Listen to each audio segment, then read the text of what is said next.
Hi everybody and welcome. Cindy Daychuk here with Queen Bee Creations. If you're new to the channel, thank you for joining me today. I invite you to hit subscribe so you can join me every week, generally twice a week with new crafts. And if you've been here before, thank you so much for returning.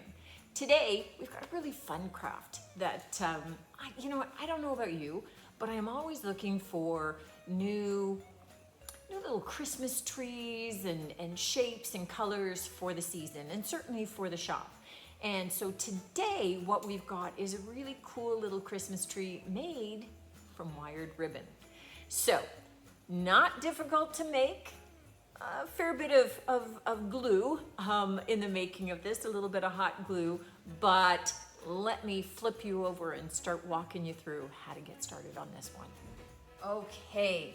So what we are starting with is a nice sized dowel that has been, I nailed it into a base. These were tree branches that I cut from my neighbor's yard. And I used a chop saw to chop this down. And I used my pneumatic nailer to nail through the bottom up into the dowel. Now, if any of what I just said freaks you out, you're thinking, I am not going anywhere near a chop saw. I don't own a chop saw, then I am putting into the links on Amazon where I bought the wood slices. So I have used thin slices that are a lot bigger for other Christmas tree projects. They would work great for this. So you can buy the dowels and then just take a really heavy duty construction adhesive and glue the dowels on. Because you're not going to be using these, they're decorative, they're decor items, it will be fine, it will be okay. What I did do was I took a saw and I sliced my dowel so that I have 3 different lengths. You might not care about that, but if you do, then you can just take a handsaw and you can just cut that down, and it cuts very easily, so it's not a big deal. Where we're going is to a tree somewhat like this. Now, this was my prototype, and I like it, but what I don't like is I would like a little bit more gradation. I would like a little bit more distinction between some of the rows. It's a little too straight for me. So we're gonna fix that.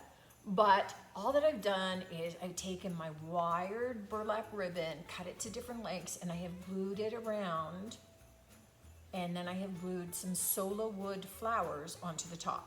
So very plain, very simple, but you could use anything. So you can use any wired ribbon, which means, yes, you could do it in the burlap, you could do it in the red and white, you can do it in the black and white, which is what I'm going to be doing the next one in to show you. But you could use any wired ribbon, but you need to have the wires to be able to give it some definition. Otherwise, soft fabric or soft ribbon is just going to droop, okay? So we want to have that wired ribbon to be able to use it to bend out, to flip out our tree ends. But you could do it in any kind of soft florals or pastels or metallic colors or whatever.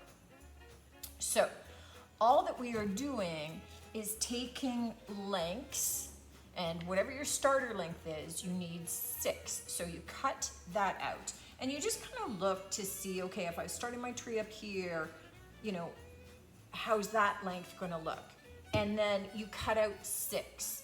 And then the next 6, you want 6, so 2 rows of whatever length you have. And then just measure it up and then cut the next row. See how this one is smaller?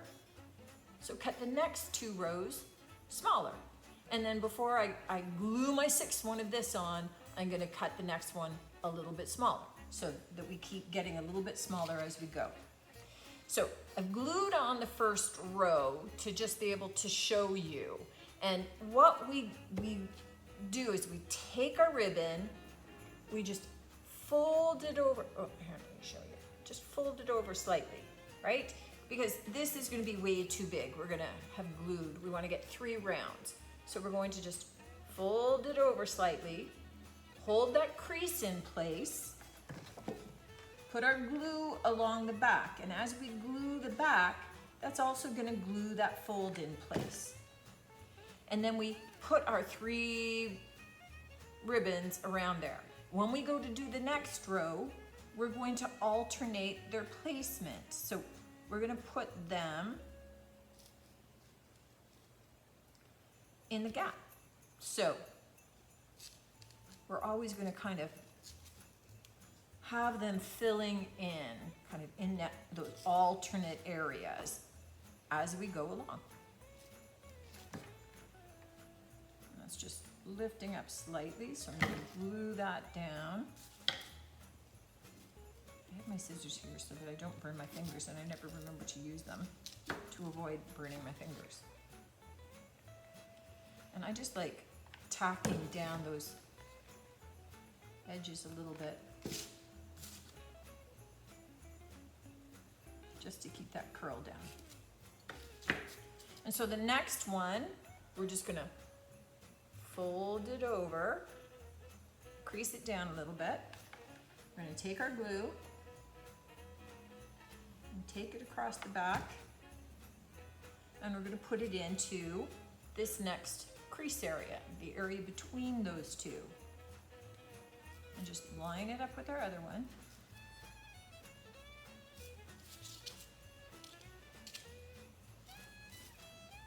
And let it sit.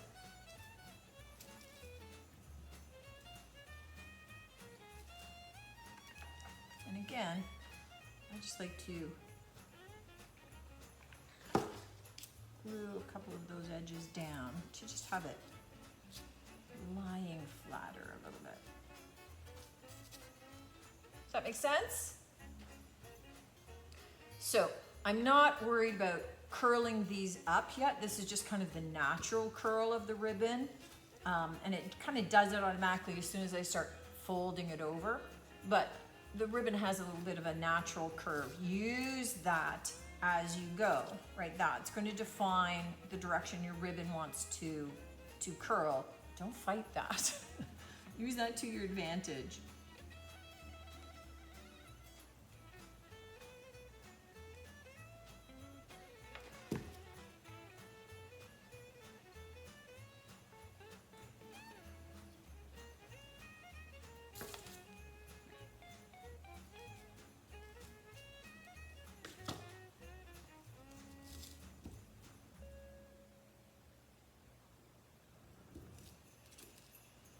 Right, you can already see how that's starting to shape up, right? And if there's a couple of places that you just need to tack down a little bit better, just do that as you go. It's harder to get in after the fact than just taking a little bit of the time and tacking down a couple of those edges as you have access to them. All right, so we have our slightly shorter ribbon. So I'm gonna cut 6 of those because I know I want 2 rounds of 3. I got 1, 2, 3, 4, 5, 6. And before I start gluing, I like to then measure out my next ribbon, my shorter. So I'm going to slide this back just because then I know that I have it for my next 6. Otherwise, I forget and I glue the 6th one on, and then I'm trying to hold this up and measure it against it. So I like to do my measuring right off the bat, get it out of the way, it's all taken care of, and then I can start just gluing my next ones in piece. So this next row is going to be over top of the very first row. So it's going to be in between the second row, but laid over where the first row went. Easy peasy. So what I'm going to do is carry on exactly like I've shown you and complete my rows until I get up to about here on the top, okay, when I get close to the top. And then I'm going to join you again to show you how we do the top before the flowers, before the decoration on the top. And then we can talk about how you can decorate that up. But I'll show you how to be able to finish that up. The rest is just going around, cutting your pieces, doing exactly the same thing, taking it all the way up until you reach the top. I'll be back then. Okay, I have each of my 3 little trees done to the final step. So I've got them up to the final kind of row, and now I need to do my topper. So you'll recall that we have 3 cut pieces left to be able to do that topper. And what we're gonna do is, in essence, we're going to kind of glue them together, and then we're gonna kind of squish the top and stick it on, okay? You could take this up like we were doing the others and glue it on with leaving, and this is the way I'm gonna do it. So the person that I saw demo it, she squished it and then stuck it on. I find it a little bit easier to do kind of what I was doing before, but instead of just overlapping it this way, I'm gonna overlap it with kind of a pleat in the front. And then I'm gonna glue it, but I'm going to do it in a way that I'm leaving an upper edge so that afterward I can glue all those 3 pieces together at the top. Make sense? So let me just get rolling here. So we'll put a little bit of glue in the center so that I can push those 2 sides in.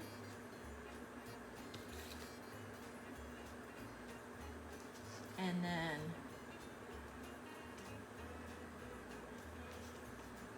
whoops.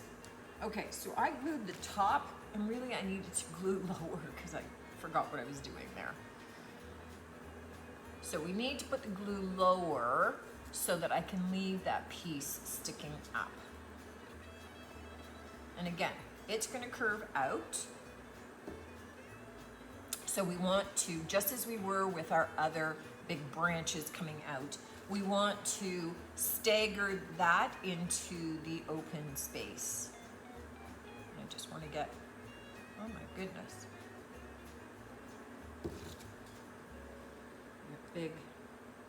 Big threads hanging off that one. All right, so let me grab one of my other pieces. And just ensure that you're always working with that natural curve, the existing curve of your ribbon.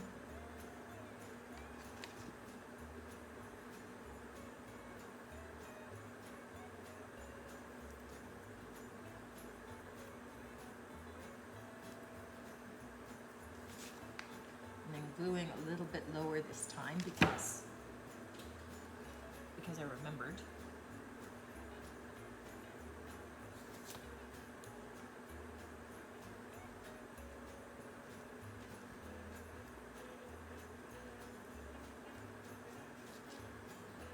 And my last piece.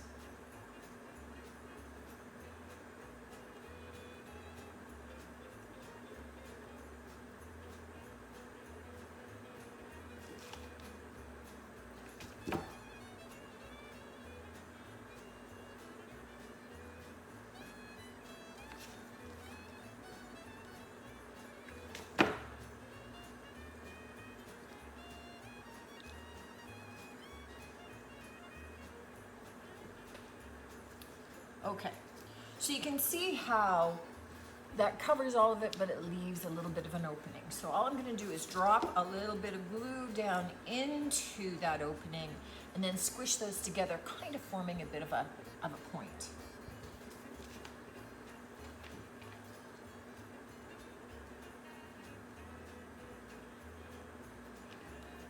And again, I'm just gonna let it cool slightly, so that as I'm pushing the glue, I'm not burning my fingers.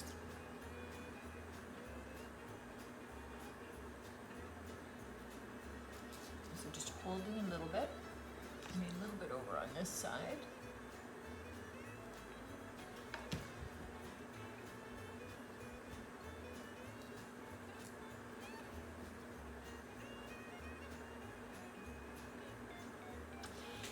And I've tried both methods, kind of the attaching them all together and then sticking them on the top and then doing this. And I just find I end up with a nicer tree point, especially if we end up leaving the tree bare. So you could be done at this stage. You could just say, you know what, that's super cute and I'm gonna leave it as it is. Or you could decorate it up. So this one, I had shown you that I had used the small little solo wood flowers, and these are just, let me grab a slightly bigger one so you can see. These are just little, really soft, kind of bendable, pliable wooden flowers that you can get, that you can ultimately dye. So I just did 4 of them on this one around the top. This one, I think I'm going to do just, so now I'm looking for my good side. All right, so I've got, this is kind of flat here. So what I'm gonna do is take a little bit of bling. So this is just like a rhinestone and pearl piece. You could use like old jewelry. This comes from a company that I can't remember for the life of me, Dazzled something. Anyway, I will get you the name and I'll put it in the links because I don't want to do them a disservice just because I'm an airhead today. So I am going to glue this up and just do, like, very simply, I'm going to put it up at the top of my tree, just so I have a little bit of a tree topper. So nice and simple. What I do have for this red tree, which obviously not ready yet, but I will probably just use some little berries for this one. And I haven't decided, but probably just a solo wood flower for this one too, because I like the natural look with the natural burlap. So you can decorate the tops however you want or not, as you choose, right? It can be left plain, just the tree topper. You could put, you could do a little glass bauble that just, the one hanging at the top. You could do a little fabric flower. You could make a little tiny flower, maybe out of your ribbon or contrasting ribbon color. That would also be super cute. So really, you get an opportunity to decorate these up however you choose, whatever makes sense to you. And really, just go with your decor, right? Whatever is working for you and how you happen to be doing Christmas that year. So it gives you the opportunity to, have personalize it by choosing a ribbon that works for you, but also whatever the topper happens to be. And you could probably, from your dollar store, find little wooden stars that you could paint up gold or silver, or put sparkles all over if you're so inclined to do that. Really, you have the opportunity to kind of finish these off however you want. So I'm going to just carry on with these last couple of trees, and then I will take a couple of pics and show you how I've done them up, and you can use that as some inspiration. But give these a try. I think that they are really fun and pretty cute. Having a little vignette with 3 of them together, kind of different heights, would be super cute. And able to nestle it underneath them other little decor items. So I think that they could be part of a whole little decor theme that you've got going. But they definitely add some different texture. You can certainly add different color by switching up the ribbon. Again, as always, let me know how this goes for you, what some of your thoughts are. If you've got some other cool ideas of how to be able to do this, drop those in so that everybody can learn from you too. I look forward to learning from you. And until next time, take care.